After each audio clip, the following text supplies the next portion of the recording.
All right. So this is one of my first streams, and today I'm going to be going through with you the I need to think about it objection. If you're a salesperson, you might own a company, you might run a sales team. I'm going to make sure this doesn't happen to you very often, if at all. I'm going to walk you through why it's happening, and I'm going to make sure that it doesn't happen to you anymore. And I don't think this will be something that you're expecting. This is called unconventional selling. My name is Gavin Weber, and I do things quite a bit differently. About 10 to 12 years ago, I started doing things my way instead of the same way as everybody else.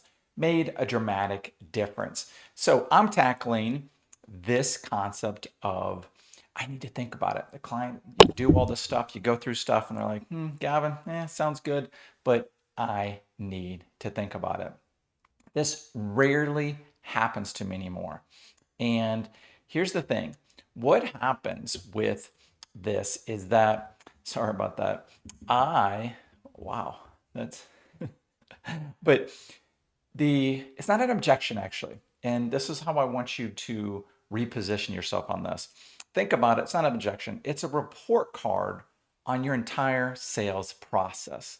What they think of you, how things are going, how convinced they are, if they feel comfortable, if they have trust, right? And if you hear this, that means you already failed. From the whole time you were there, you did not make sure you weren't going to get this objection, this excuse, I'll call it, and I'll go into it more detail. All right. Um, wow. This, but anyway, I've got this set up. I want to kind of go through this in a little bit of a presentation format just to help me stay on track. But my first question to you would be, out of, let's say, your last 10 appointments, you might be a company, you might have hundreds of leads a month, you might have 10, you might have 50, but look back on whether it's what you went on or one of your reps. And how often do you hear from people yourself or your reps say, yeah, I just couldn't overcome, I want to think about it. And here's the thing, if it's 0 to 2 times, somewhat acceptable out of 10, because there are going to be a lot of people who just give you that as it's a no, likely, but that's the best thing they can come up with because they don't want to tell you no. And you need to hear that. I've been doing sales for 29 years. I'm almost just in the last like 15 years, I've been on over 3,000 appointments. If I'd said it's over my career, probably over 5,000 appointments. I used to hear it previously to the last decade all the time. I rarely hear it anymore. And if I hear it, I know it's a smokescreen. If you're getting it 3 to 5 times, that's an issue. And if you're getting it more than 6 times, you have a serious problem with your sales process, your sales system, and we've got to fix that. All right. It's just weird.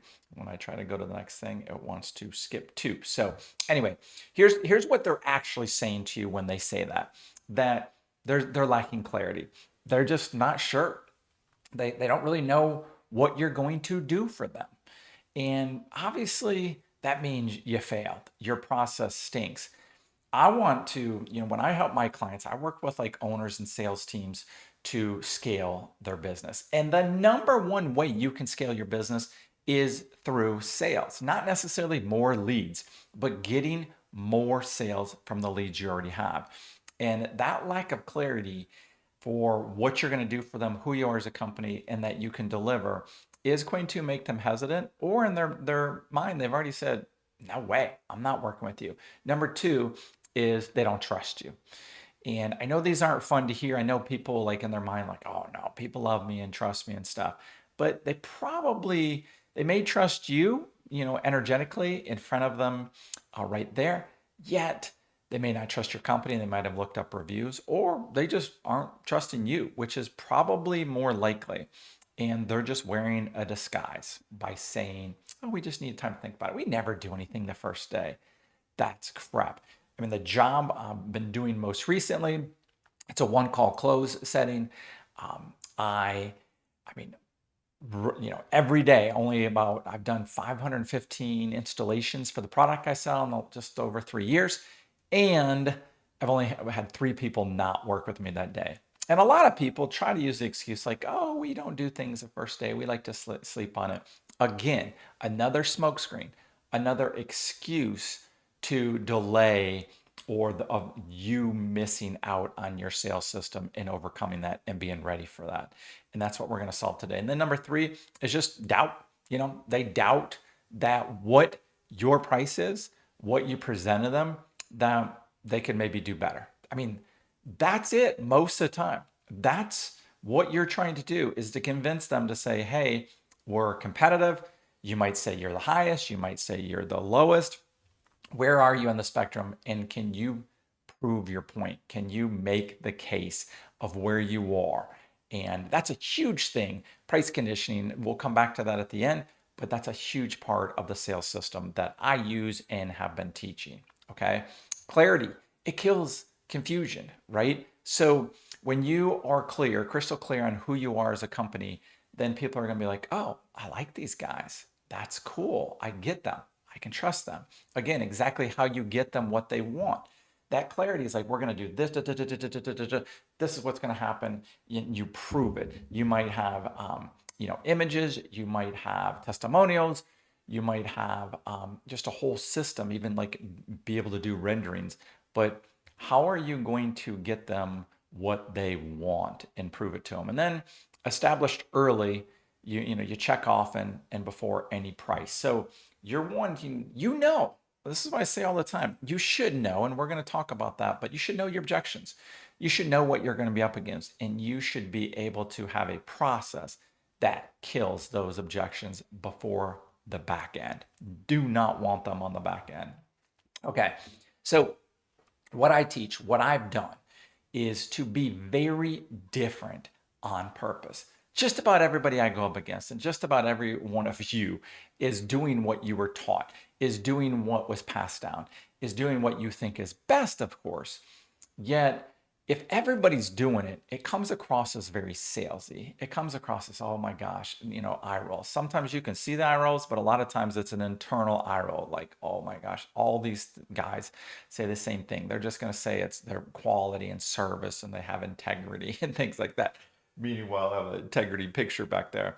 So you're going to be exactly like the last 3 guys at the table. So that's not differentiating you. My process of what I teach is the sales differentiator machine, so that everything you do is impressive to people and they start wanting and rooting for you to be the company and the person. You want to be more of a consultant than a pressureful salesperson. You're helping them decide what is best for them. Crucial. And you're not just out there chasing deals. There's times I say, we're not the right company for you. This isn't a good fit. And I mean that. It's about them. And then you've got to be detached, not desperate. Service first. It's about them. It's about what they want. And then your job is to make it crystal clear on how you're going to do it, like I already said. So what's going to happen from there is that the fix. I mentioned the price conditioning before, but you've got to make sure, like sometimes they might have, you might be the second guy, you might be the third guy. Most of the time for me, I'm the first person. So if I'm the first person, they're not sure what this costs. And guess what? It costs way more than they're hoping. But what they think it costs, they're wrong. So if you, which most people do, have a process that is just like, no, this is what it costs. You better believe me. Or, you fight with them and you get angry. Like, no, that's lazy sales. That's what everybody used to do. That's why people have to pressure and close hard. I do not have to pressure and close hard. A lot of, people in the company I've been in think, wow, you just get laydowns. Oh, Gavin gets better, leads. They don't see the prep work I did on the front end to make sure on the back end, I don't get those objections or they think it's too much. And if I'm like them, I don't want to be surprised at the end. I don't want to be mad. I don't want people mad at me. So I'm letting them know way before that. So you've got to have a way of showing the scale of the market averages and where you land. I'll do something like you've got the bottom and the high, and I'm like lower middle. And, depending on who they've had out there, that is the case, but it's the truth. You can't lie to people. If you're one of the more expensive companies, you got to prove why you are and make sure they see they're getting the value in return, and then they'll pay it. If you're one of the lowest companies, once again, you've got to make sure that um,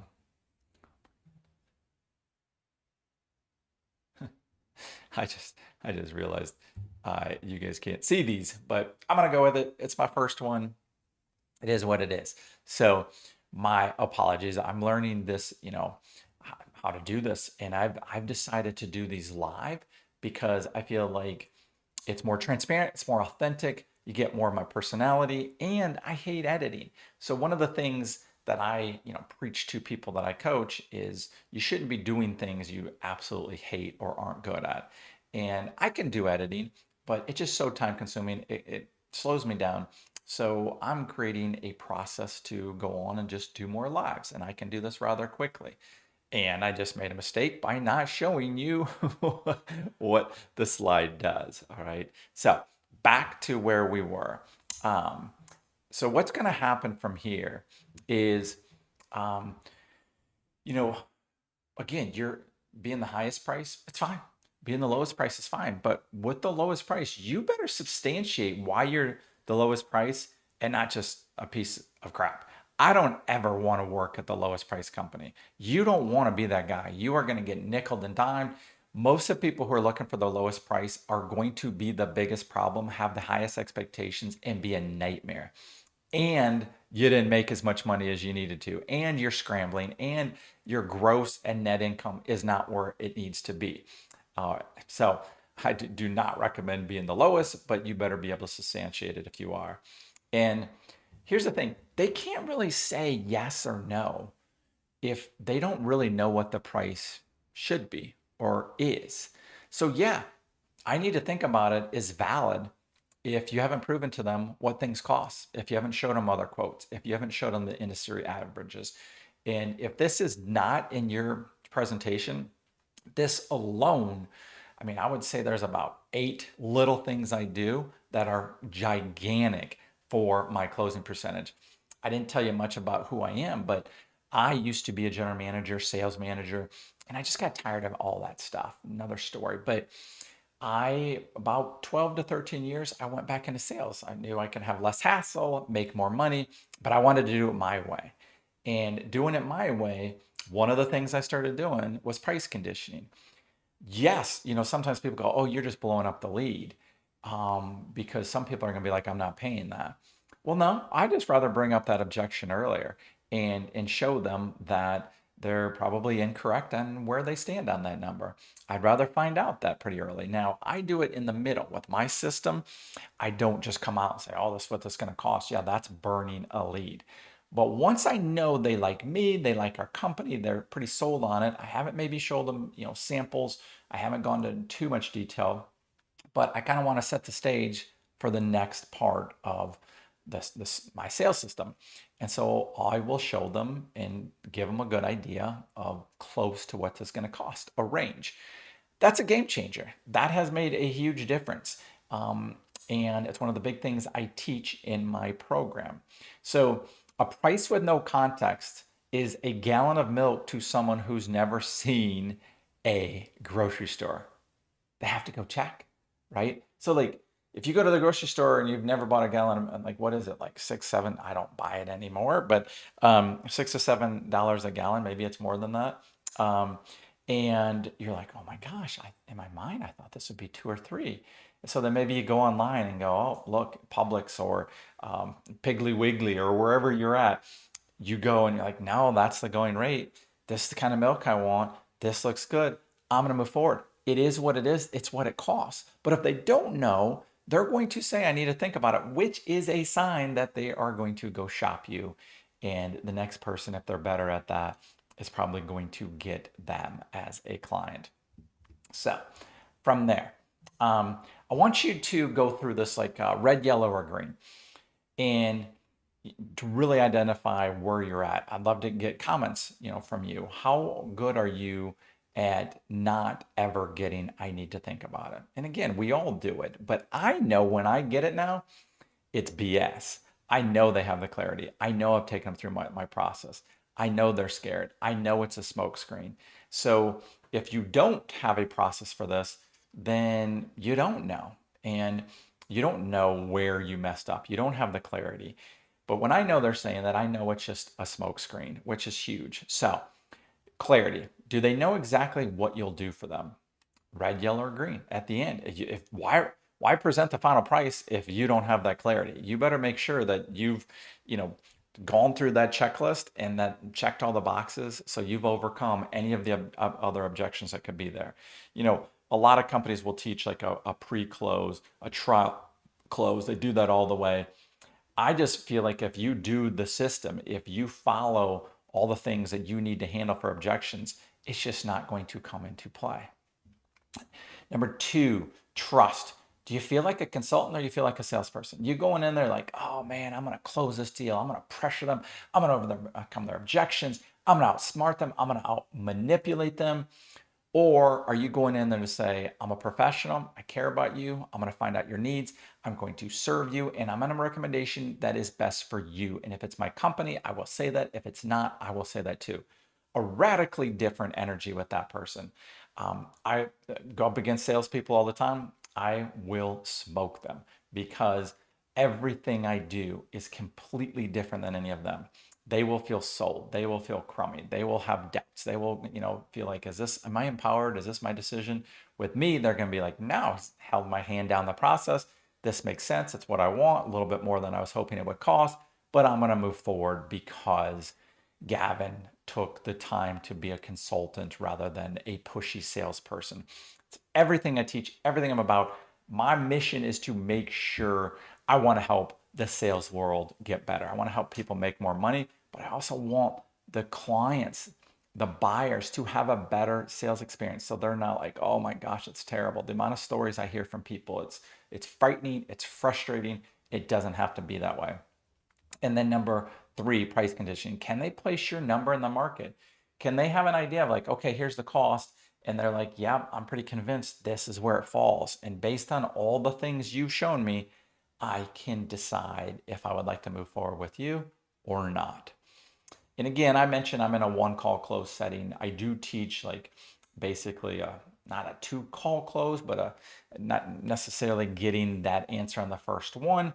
And I've had great success with both. It just depends on your system, your sales team, your time, what you're looking to accomplish, what you're offering. I mean, there are some products out there that just doesn't make sense that first day. I mean, that's how it used to be for me, to where one of the things I had to do was so time consuming, I just couldn't do it that day.